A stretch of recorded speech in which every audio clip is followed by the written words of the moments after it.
புதைத்து போட்டான். ஆமென் சொல்ல என்ன பண்ணாராமா? புதைத்து போட்டார். அதாவது என்னன்னா, தங்கத்தை கொண்டு வந்து கொடுக்குறாங்க.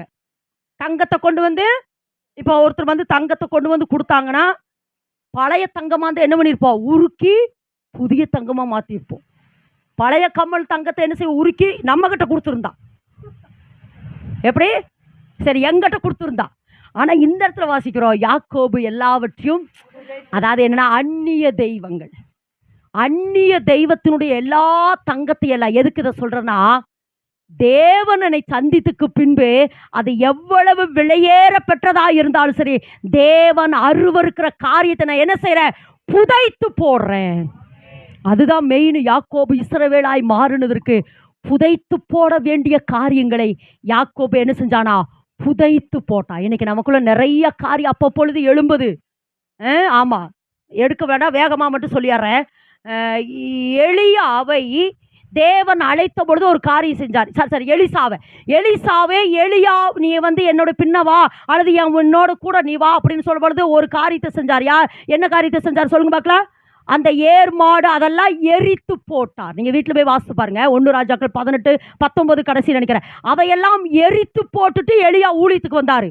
ஆனா பேதுரு வலைகளை விட்டு விட்டு வந்தார். அப்படிதான் இருக்கு. வலை என்ன பண்ணிட்டாரு?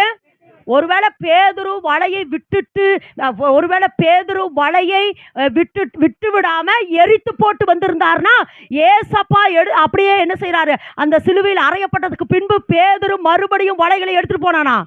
அப்படின்னா விட்டு வந்த வலைகளை மறுபடியும் எடுத்துட்டார். ஒருவேளை எரிச்சு போட்டிருந்தாரும் எடுத்திருக்க மாட்டார். எலிசா அதுக்கப்புறம் பின்மாற்றமே ஆகல. எலிசா என்ன செய்யல? பின்மாற்றமே ஆகல. காரணம் என்னன்னா, எல்லாவற்றையும் அப்ப அவ அப்படின்னா என்ன நினைப்பாந்துருக்கிறா? இனி நமக்கு வழியே இல்லடா, செத்தாலும் பொழைச்சாலும் எலியாவோடையே சாகலாம், எலியாவோடைய. அதனாலதான் சொல்றா, தகப்பனே என்னை விட்டு எடுத்துக்கொள்ளப்பட்டுட்டீங்களேன்னு. ஏன்னா இப்ப எலிசாவுக்கு என்ன இல்லை? ஒரு வழியும் இல்லை. ஏன்னா அவரே என்ன செஞ்சார்? ஏர்மாடு அந்த கட்டைகள் எல்லாம் என்ன செஞ்சாரு? எரித்து போட்டார். ஆனா என்னதான் பேதுரு ஏசப்பா கூடயே போயிட்டு இருந்தாலும் சரிடா, இவரை ஒன்று பிடிச்சி என்னமா சொல்லுவாங்களே, ஊழியத்தை ஒன்று பிக்கப் பண்ணுங்க, இல்லைன்னா பேக்கப் பண்ணுங்க. ஊழியத்தை என்ன செய்யுங்க? ஒன்று பிக்கப் ஆயிட்டே போலாம், இல்லைன்னா நடக்கலைன்னா என்ன செஞ்சலாம்? பேக்கப் ஆகி மேலமா என்ன செய்யலாம்? தூக்கி போட்டுடலாங்கிற மாதிரி.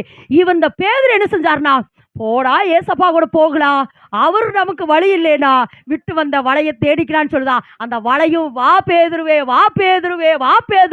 கூப்பிட பேதுரு என்ன செஞ்சாரா? அந்த வலையை தூக்குனாரு. ஒருவேளை இன்னைக்கு கர்த்தர் சொல்றாரு, நம்ம வாழ்க்கையில புதைத்து போட வேண்டிய நிறைய காரியங்கள் இருக்கிறது. ஆமேன் என்று சொல்லாமா?